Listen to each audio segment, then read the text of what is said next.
భవిష్యత్తులో సింగరేణి సంస్థను కాపాడుకునేందుకు కార్మిక వర్గం ఏకం కావాలని తెలంగాణ బొగ్గు గని కార్మిక సంఘ నాయకులు పిలుపునిచ్చారు.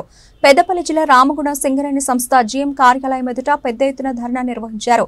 ఈ సందర్భంగా యూనియన్ నాయకులు జీఎం కార్యాలయం ఎదుట బైఠాయించి నిరసన నినాదాలు చేశారు.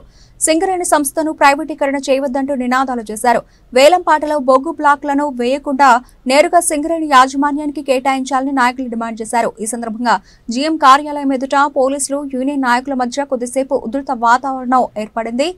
అనంతరం నాయకులు జీఎం కార్యాలయంలోకి చొచ్చుకొని వెళ్లారు. సింగరేణి కాపాడాలంటూ నినాదాలు చేస్తూ అధికారులకు వినతి పత్రం అందజేశారు.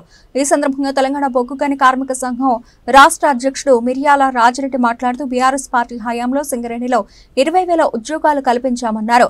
కొత్త బొగ్గు గన్ల కోసం ప్రయత్నం చేశామన్నారు. అధికారంలోకి వచ్చిన కాంగ్రెస్ పార్టీ గుర్తింపు కార్మిక సంఘాలు సింగరేణి సంస్థను ప్రైవేటు పరం చేయాలని ప్రయత్నం చేస్తున్నారని అన్నారు. ఇలాగైతే భవిష్యత్తులో సింగరేణి సంస్థ ప్రశ్నార్థకంగా మారనుందని ఆయన ఆవేదన వ్యక్తం చేశారు. ఈ రోజు కొత్తగా వచ్చినటువంటి తెలంగాణ ప్రభుత్వం అయితేంది లేదా సింగరేణి యాజమాన్యం అయితేంది సింగరేణి సంస్థను ప్రైవేట్ పరం చేస్తదా అనేటువంటి ఒక భయాందోళన కార్మిక వర్గం ఉన్నది.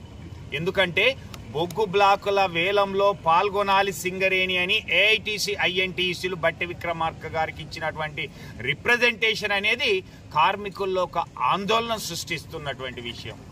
ఎందుకంటే బొగ్గు బ్లాకుల వేలంలో పాల్గొని ఆ బొగ్గు బ్లాకు నీకు రానట్లయితే, ప్రైవేటు వ్యక్తులకు వచ్చినట్లయితే, అలానే జరిగినట్లయితే, మన బావులు మూసుకుపోయినట్లయితే, మన కొత్త బావులు మనకు యాక్షన్లో రానట్లయితే ఒకానొక సందర్భంలో సింగరేణి అంతా కూడా ప్రైవేటు వాళ్ళకే వస్తాయి. సింగరేణిలో బావులు అనేటి కరువు అవుతాయి. అప్పుడు ఈ సంస్థ మనుగడయ్యింది, దీని ఉనికి ఏంటి అనేటువంటి ఒక ప్రశ్నార్థకంగా మారుతుంది.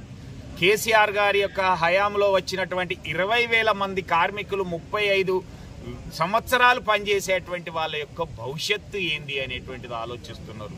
ఇతర విదేశాల్లో చదువుకున్నటువంటి వాళ్ళు, విదేశాల్లో ఉద్యోగాలు చేసినటువంటి వాళ్ళు, సాఫ్ట్వేర్ ఉద్యోగాలు చేసినటువంటి వాళ్ళు, వీళ్ళందరూ కూడా రిజైన్ చేసి ఈరోజు సింగరేణి సంస్థలు చేరితే మరి భవిష్యత్తు అనేది ఆందోళనకరంగా ఉంటే పరిస్థితి ఏంది అనేటువంటి ఉద్దేశంతో అందుకే తెలంగాణ బొగ్గు గని కార్మిక సంఘం ఈరోజు సంస్థను రక్షించుకోవాలనేటువంటి ఉద్దేశంతో మొన్న 22వ తారీఖున బొగ్గు బావుల మీద అన్నిట్లో రిప్రజెంటేషన్స్ ఇవ్వడం జరిగింది. ఇదే డిమాండ్స్తో ఈరోజు ధర్నా కార్యక్రమం చేపట్టడం జరుగుతూ ఉన్నది.